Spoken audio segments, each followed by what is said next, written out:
Of the 750 million gallons of paint sold in the US every year, 75 million gallons ends up being thrown away. If you bought paint recently, you know that that's a lot of cash thrown down the drain. And it's not just paint. The same thing happens with finishes, oils, varnishes, polyurethane, you name it. And every time you toss it, that's money that's just gone. Today we're reviewing StopLoss bags, my absolute favorite way to store finishes.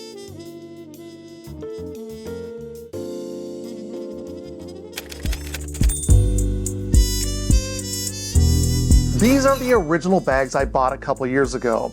They first appeared in Bite Size 54, where I talked about opening an old can of polyurethane and finding a thick skin on top.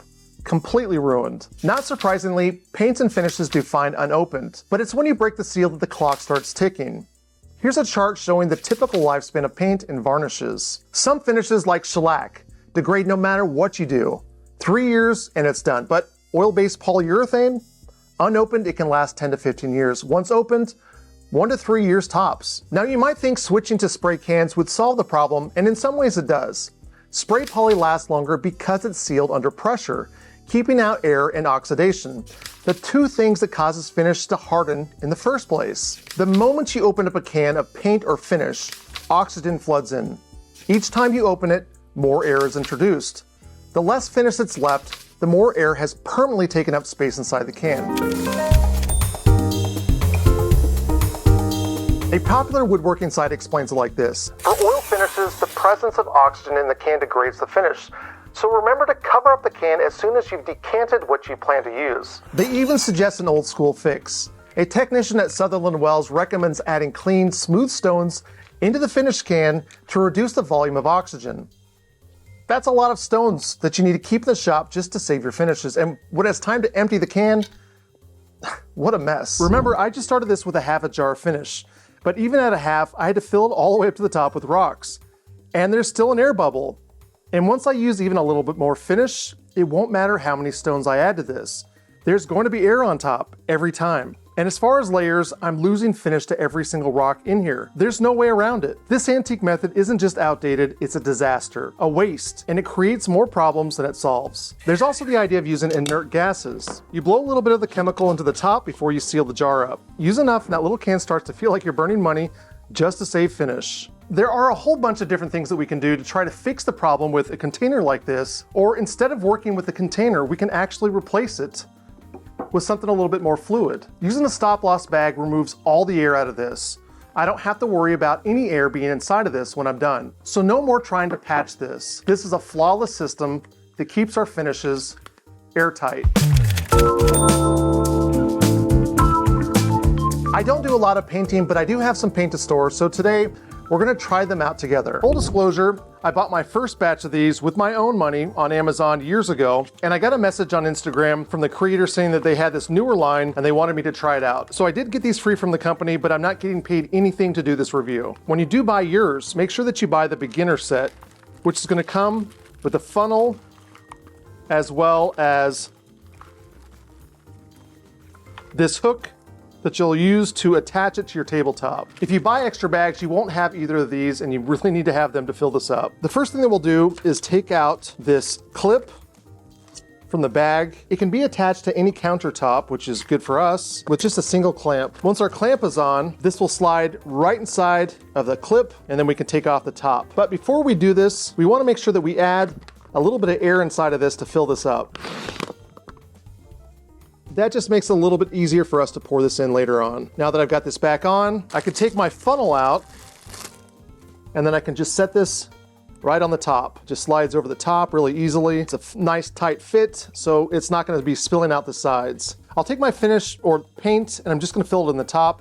Be really careful that you don't push on this, like try to rest this on the top because this is collapsible and it will collapse on us. But here I am, I'm just pouring this in. And again, you wanna make sure that you have that hole open. It'll make it easier for this to flow inside of. Now that I've removed all of the paint that I can from this, I'm gonna take the top of it off and put it directly either back in the can like this, or you can flip it over on some paper towels or a paper plate, which will allow it to all drip off, and because this is silicone, we can come back and peel it off later on and it'll be good as new. Once this is in here, I'll go ahead and add this cap first, and I'll pull this off like that. It's really easy at this point. I'm just going to basically release all the air that's inside of here. I'm gonna push this down so that the fluid shows up on the top, and that will signify that I am getting the air out.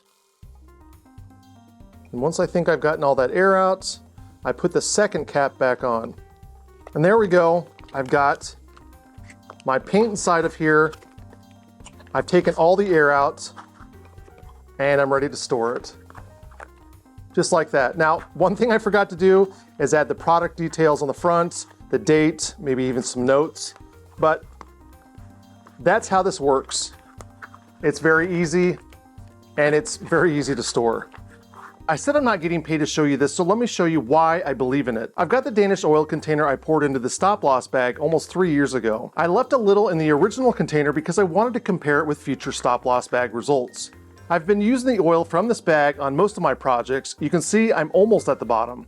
So let's pour a little from each into these clear cups and take a closer look at it. This first one here is from the StopLoss bag. We'll check it underneath the microscope. It's very clean and ready to use. I do see a few specks in here, but let's go ahead and check the other one. As you can see, it's getting cloudy and there's quite a bit of debris in there. Compare the first one, which is clean and pure, to the second one. What a big difference. We'll check that one more time.